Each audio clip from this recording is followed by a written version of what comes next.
It was just after the 22nd anniversary of her confinement in Dunlop House Hospital on Glasgow's Carrick Glen Road that Plush awoke one night and heard the sound of something gnawing, trapped inside the wall. She thought at first it was a young child crying, and for an instant, it felt as though her heart stuttered to a stop. She lay there, mesmerized by the sound, which wrenched at her guilt-filled heart with notes as keen and piercing as a shard of bone. "Forgive me," she whispered, praying it might be Colleen who cried out to her in the darkness. But no, not a child at all. A cat. Inside the wall. A dream, she thought, or some kind of auditory hallucination, although during all her years at Dunlop House, Plush had never been one of those patients who heard otherworldly voices, alien music crooning odes to suicide and mutilation and cantos to atrocity. Her madness, what little had not been leached out of her by nearly 2 decades of stultifying imprisonment, was of a different nature. When the sound continued, Plush got out of bed and tiptoed to the window that overlooked the street. Creeping about stealthily at night was a habit she'd acquired from the years she'd shared a room with light-sleeping Geraldine, whose stroke the month before had resulted in Plush's relocation to a single room in the north wing of the building. She raised the shade and peered out between wrought iron grillwork of a sufficiently rococo design, vines ornamented with spirals and cunning coils, to suggest more artistic whimsy than its true intent, a method of ensuring that the occupants of Dunlop House stayed caged. At this hour, the steep and winding Carrick Glen Road was hushed and almost empty. Wind-whipped litter rustled along the pavement. A pair of punk-haired women, lipsticked and leather-clad, rocked inebriatedly in each other's arms outside the lesbian jazz club across the street. Plush took in every crannied door and ledge, each bare branch of the scrawny elm outside the takeaway shop a few doors down. There was no cat. The sounds of feline distress had not diminished, though, nor was Plush any less clear as to their source. Muffled by the bricks, but still unmistakable, the cries emanated from the wall behind her bed. Quietly, she pushed the twin bed away from the wall. She got down on her hands and knees and crept along the floorboards, searching for some niche or crevice where a cat might hide. There was no such nook, no acceptably spacious cranny, no place a mouse, much less a cat, could crawl. And yet the cries persisted. Plush found herself weeping with despair and helplessness. The sound reminded her of what she wanted to forget, that she, too, was a prisoner. Whatever the circumstances of the animal inside the wall, she was in no more position to help the wretched creature than she was to free herself. Nonetheless, she put her lips against the cold brick and whispered, "It's all right. Be brave. I'll help you." Although she had been admitted to Dunlop House more than 2 decades earlier, Plush was certain that she had, in fact, gone mad not prior to, but in the course of her incarceration there. Madness of monotony and boredom had caught up to her within the very walls of the asylum which purported to be capable of healing her, its claim on her mind increasing exponentially the more closely it was bracketed by the visits of tut-tutting and bespectacled doctors claiming to possess a cure. But what Plush considered sanity, her doctors regarded as clear proof of its absence, and by the time, according to their standards, she was sufficiently dulled and grounded by captivity to pass for sane on their bleak terms, they found her case no longer of sufficient interest to contemplate release. Neither affluent nor educated in female besides, 3 conditions that added up to near hopelessness of anyone's taking her plight seriously. Plush was the eldest daughter of a cattle farmer and his wife from Stromness, on the island of Orkney off Scotland's northern coast. A peculiar and reclusive child, she was close only with her grandfather Mooney, a fisherman who claimed to have seen a vision of the Virgin Mary while being held in a Japanese prison camp in Second World War. No one gave much credence to Mooney's tale, except for Plush, who'd experienced enough visions of her own to perceive such things as ordinary.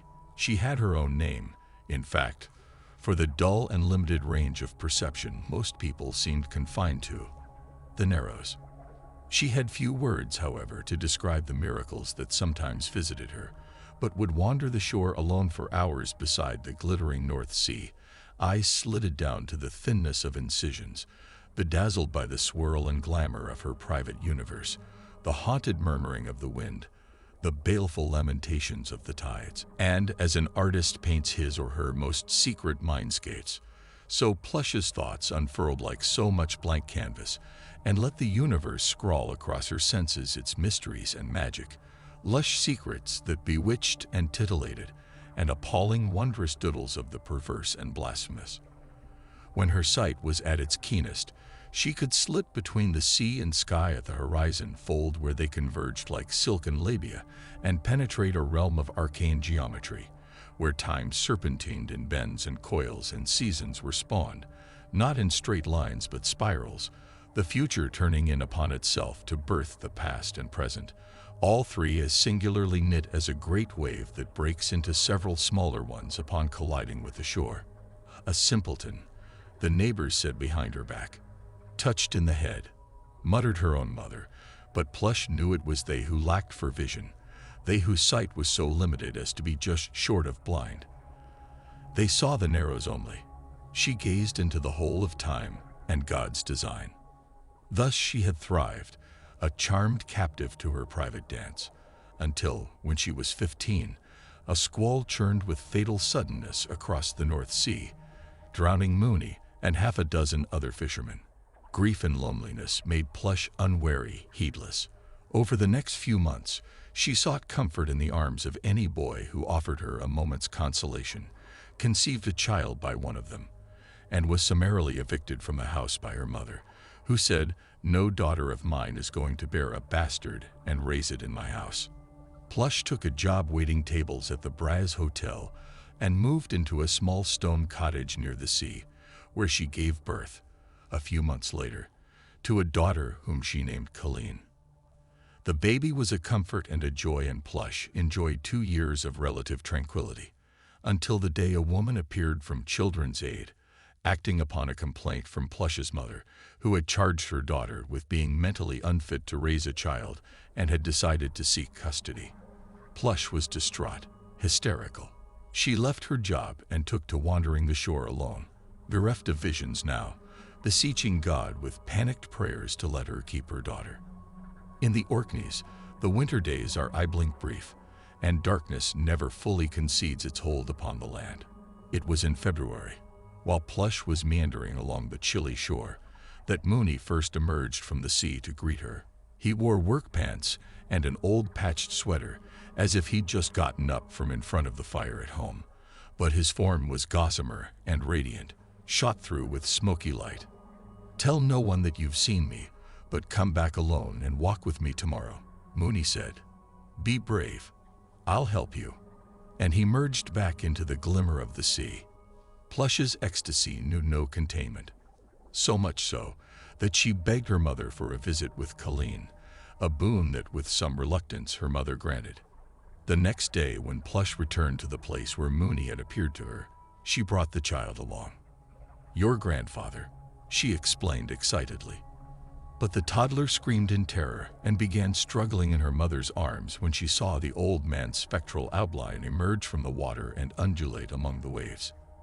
The ghost glided past the breakers, shimmering amid the foam, then hesitated, staring at his daughter with stricken eyes. His edges seemed to fade and bleed away, sucked into the sea like layers of cotton candy licked by an eager child. "Wait, don't leave," Plush cried. She charged into the sea, dragging Colleen behind her. The toddler shrieked and flailed about as the water deepened, and the sea spilled over her, knocking her down.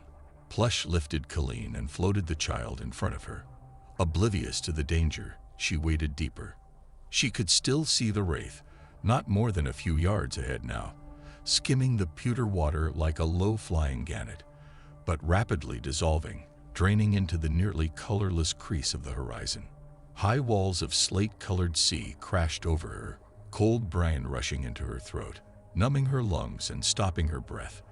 And that was when 2 fishermen who'd been out checking oyster pots grabbed Plush and lifted up Colleen's small, lifeless body and took them both to shore. They had not, of course, seen Mooney. They had only witnessed a woman battling her way into deep surf, dragging her child face down through the waves, and they were keen to testify as to the horror of it. Police were summoned, then a battalion of doctors. Plush was accused of murder and attempted suicide. A trial was held in Inverness on Scotland's mainland. Plush was deemed criminally insane and dispatched to Glasgow. Thus she languished for the next 2 decades in the 200-year-old house on Carrick Glen Road that had served, in the previous century, as a monastery. In such an atmosphere, beset with guilt and boredom, Plush's visions, once her refuge, had seeped away like rare perfume decimated by the stench of offal. The bleak and sterile Narrows had opened up and sucked her down as surely as the cold North Sea had claimed Colleen. There were no more visions now, no more universe of rooms and thraldom, of rotting life and lushly flowering death. Only the stultifying half-life of what others deemed reality and her own burden of self-blame. Until the night the cat cried out behind the wall and opened up a tiny rent in the fabric of the Narrows. In the mornings, inmates of Dunlop House were encouraged to spend time in the day room, a dingy and bespotted parlor where visitations took place. There were splotches on the walls, the most unsavory of ochres, and the gray of clotted sperm, and a heart-shaped stain where a love-struck schizophrenic had once painted her and her lover's names inside a heart described by her own menstrual blood. Nearly a fortnight had passed since Plush first heard the cat. The cries were no feebler now than at the outset, though more sporadic, coming at all hours of the night to torment her waking time and permeate her dreaming. "Is someone keeping a cat?" she asked Sister Lorna, gazing at the nun's gaunt, pinched face, pale and shiny as a well-licked lollipop. "I thought I heard one yowling yesterday." She tried to sound as offhand about this as possible, but one does not spend 2 decades removed from normal society and still retain the skills of artifice and guile. Sister Lorna made a "you poor benighted dear" face and said, "You know perfectly well there are no animals in here." Plush tried to look forlorn as she said, "Perhaps I'm only lonely and my ears are playing tricks. I do miss Geraldine so much. I was wondering if I might visit her." Sister Lorna made a small froggy harumph, her cue that she felt the request to be an imposition on her already frayed good nature, and said, "Geraldine's still very ill. She might not be ready for visitors." And her face. "The stroke she suffered has left Geraldine change, you understand." Plush nodded, but her persistence wore Sister Lorna down. Thus, a few days later, a nurse escorted her to Geraldine's bedside in the hospital wing of the asylum, where her former roommate lay with one half of her face apparently in peaceful slumber, the other half contorted in a silent, simian howl. Plush knew the stroke had destroyed the nerves in one side of Geraldine's face, but she'd been unprepared for the extent of the damage. She'd never dreamed that anything so terrible could befall dear Geraldine, who, after all, was a witch, the former queen of the Lothian Wiccan order. She had romped skyclad through pagan rituals in her fashionable Edinburgh home and claimed, before she poisoned her drunkard husband into a coma, to converse with the spirits of Aleister Crowley and St. Magnus. Now she was merely pitiful and old, and, until her stroke, had spent most of her time reading the mysteries and history books her children dutifully sent over. Geraldine also functioned as Dunlop House's unofficial librarian. For those who wouldn't read or didn't dare expend the effort for fear of draining minds already sadly overtaxed, she was a source of information, rumor, history. Now, as Plush stared down at her old friend with frank distress, the woman's good eye popped open and a silver trail of saliva threaded its way out of the corner of the dead half of her mouth. "Here you go, me dear." A nurse brought Geraldine her lunch, a bowl of lentil soup and buttered roll, a small hard brick of cheese. Geraldine complained that it was difficult for her to eat, what with half her face unworkable, so Plush broke up the bread into tiny bits and spooned green broth into the good side of Geraldine's mouth, wiping her face clean after each spoonful. "Enough," Geraldine said finally, pushing the food away. She fixed hawkish, deep-set eyes on Plush and mumbled in her slurred, stroke victim's voice, "Something's wrong." "What is it?" You got that lost dog look. Plush, already close to tears, blurted out, "The new room that they put me in after you got sick. There's something in there with me. Something alive." She was afraid that Geraldine would laugh.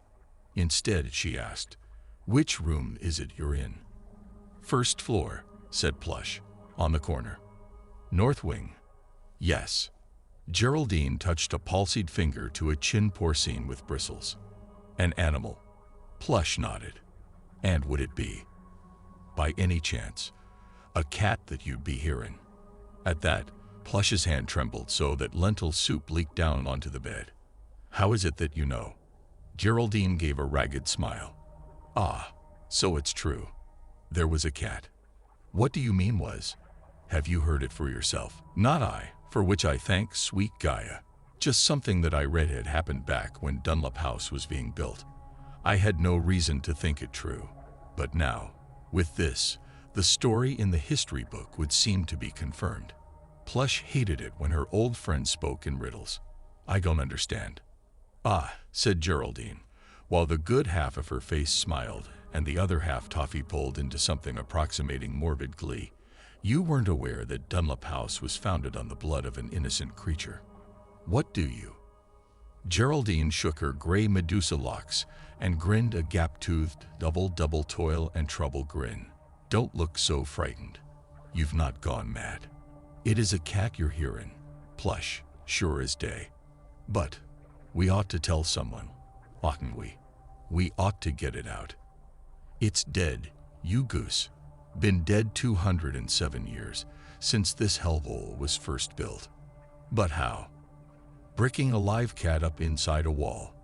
It was a fiendish custom that got started in the Middle Ages. The besotted Christian savages thought a cat had supernatural powers, so they'd sacrifice one to ensure good fortune for the building and all who lived or worked there." "Are you sure?" "I've read a lot of history books these 30 years since I put strychnine in the old man's haggis," said Geraldine. "A lot I do forget, but not so terrible a thing as this. A cat was bricked up in the corner of the north wall to bring good fortune to the Dunlop family and their building." "All those years," said Plush, appalled. "But I tell you, it's alive. I hear it crying." "What you hear, if you hear anything at all, then it's a ghost. But we must help it. It's dead, and better off that way," said Geraldine. "So even if its ghost cries out, you leave it be." That night when the mooling started, Plush pushed her bed to one side and put her ear against the wall. A cat, a baby, whatever. The creature was in terrible distress. She listened to the cries and whispered back consolements. Pain called to pain. Plush's skin began to roil. Gooseflesh ebbed and flowed along her arms. She closed her eyes. For a moment, she had a glimpse beyond the narrows of Colleen's small form being battered by the sea. Colleen's arms were up above her head. Bright water spattered between her fingers like golden needles, but the child's back was turned, and Plush couldn't tell if she were merely romping in the sea or gripped by mortal fear. She pressed her mouth against the cold wall. "I'll get you out," she whispered. From her shoe, she took the spoon she'd used for feeding Geraldine and wedged the handle between two bricks, making the most minuscule of indentations in the mortar. A few grains of plaster dusted down. She scraped again. The mortar was ancient, crumbly. Plush pushed the bed back into place. "Lay down. Be brave. I'll help you." It was a start. By the end of the week, Plush's night-long labors had been rewarded with 4 loosened bricks, all of which she had been able to dislodge and then replace by morning. She'd also swiped a butter knife from the kitchen, while the cook was in the loo and kept it hidden, along with Geraldine's spoon, inside one of the sturdy black shoes her sister Belle had sent her for Christmas. The work was tedious and painstaking, and many times Plush thought of giving up. But then the cat would cry again, and tears would course along Plush's plump cheeks, and she'd think of Mooney and of the baby daughter she had given to the sea, and how that child must call for her across the void, and she'd resume her work. There were no more escapes, however briefly, from the Narrows now, except one day when Plush, returning to her room after the evening meal, saw someone had tossed a scarf upon her bed. She reached up for the light switch, then stopped. The scarf on the bed stirred, uncoiled itself into something vaguely feline, cat-like, and yet like no cat, spectral or otherwise, that Plush had ever seen. Its fur, the color of dark marmalade, was intact only in part. Portions of its sketchy anatomy were visible through parchment skin, tissue paper thin, and when it leaked from bed to floor, Plush saw its head was still unformed, less cat than lumpen papier-mâché mask with mouth and cheekbones missing. "Oh God," she said and reached out to offer comfort to the creature. At once the ill-formed thing froze with alarm and hackled up what hair it had to raise. It bounded round the room in panicked flight, then leaped up and was gone. Into the wall. "Wake up," said Sister Lorna. "You sleep too much these days." The nun yanked back Plush's window shades, let mid-morning lights spring across the room like yellow tigers. "Be packing up your things today. You'll be getting a new room tomorrow, and a roommate." Plush rolled over, still half wedded to a dream in which a flock of skeletal gulls, their tiny bones luminous in the moonlight, plucked Colleen's body from the sea and carried it aloft, wheeling and dipping so that the child's head hung down, revealing empty eye sockets nibbled clean by fishes. The phantom gulls swooped into the bedroom and tore at Sister Lorna's head. Plush blinked hard and came awake in terror. "What? I said you'll be getting a new roommate. But why?" As though embarrassed to concede that one of Dunlop House's inmates had made an escape of sorts, Sister Lorna lowered her eyes to her spare bosom and said, "Geraldine won't be coming back anymore. She went home last night." An image came to Plush of Geraldine's soul spiraling smaller and smaller like the whorls of a nautilus shell, and of that world outside the Narrows where her visions had once led. Gone now, the gateway closed to her. She died. The translation from euphemism to hard fact irritated Sister Lorna, who began to brush away imaginary lint from her starched shoulders with rapid swatting motions. "In any case," she said, "we've decided to use the single rooms for short-term stays, those who'll be getting out eventually. So we'll be moving you to a double room tomorrow." Bleak despair dogged Plush throughout the day. That night, the moment that the lights went out, she pushed her bed aside, removed the bricks she'd already loosened, and set to work. 207 years away, the cat began to yowl. The sound trembled through Plush's nail beds, shivered through the tiny hairs inside her ears. She labored at the bricks and prayed and dug with butter knife and spoon and fingernails. The removal of the 4 key bricks made easier the weakening of the surrounding ones. By ochre dawn, Plush had opened up a foot-wide section of the wall. The floor was covered with a thick layer of plaster, Plush's hands and face dusted with grit. The cat's wailing sounded so loud now, she could not believe no one else heard, that all of Dunlop House was not awakened by the cries. Plush thrust her hands into the hole she dug and reached in, as far as she could stretch. "Where are you?" Her hand brushed something stiff and dry that made her think of desiccated flowers pressed between the pages of a book. She gasped and pulled back, tried again. It yielded slightly to her touch, not brick at all, but... Carefully she reached both arms inside the wall and loosened and withdrew the object she had labored so hard to unearth, the body of a cat, preserved and mummified by its centuries inside the wall. Plush turned it gently in her hands and marveled at it, this thing of almost unreal loveliness and horror. Gossamer ears, translucent, flattened to the head, paws perfectly preserved, right down to the nubs of claws where it had tried to scratch its way to freedom. The eyes were gone, of course, sucked dry by dehydration. Plush gazed into the black and vacant holes and thought she glimpsed the swirl of stars in unknown cosmos, heard strike the first melodious chords of lost and alien sound, and tried without success to follow. She pulled the wondrous remnant to her chest and rocked it as she used to do Colleen, singing softly. It shivered, almost as if on the verge of awakening beneath her hands. Then its re-exposure to the air proved too much, and it crumbled into powder. A dead thing, less than that, a pile of dust, lifeless as its empty eyes. No, Plush let the dusty fragments sift through her fingers. She put her face into her hands and cried until her sobbing was interrupted by the softest of meows. She feared she might have fantasized the sound, but looked up anyway. A cat, translucent calico, its thick fur and undulating tapestry of auburns, was grooming itself on her bed, preening, corkscrewing its lithe tail in round G-clefs of pleasure. The creature was complete this time, as perfect as it must have been the day the builders of Dunlop House snatched it for its awful fate. Plush beheld the sight in awe. How long since she had seen a living creature, except on the street outside her window. And yet not alive at all, of course. The ghost completed washing one patterned paw, then stretched up in an S shape, opening its mouth in a stupendous yawn. It leaped down off the bed, caressing Plush's legs, her buttocks, bread-making in the soft flesh of her belly without leaving indentations. "Go home," Plush whispered. "You don't belong here any longer. Go." The cat swished out smoky figure eights around her wrists. Its calico design unfurled into a plume of patterned fog, which leaped past Plush. Into the wall. "No, go home." Plush reached between the bricks to try to touch the vision one last time. Her hand came back damp up to the wrist.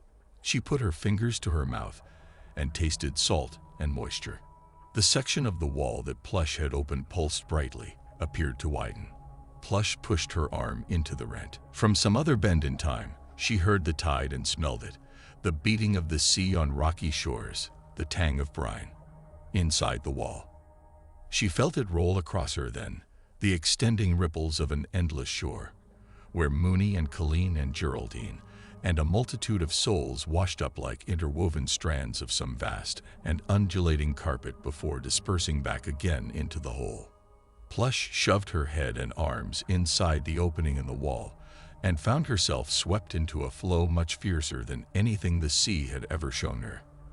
The current of the dead seized her and pulled her in, swept her up in their chilly torrent.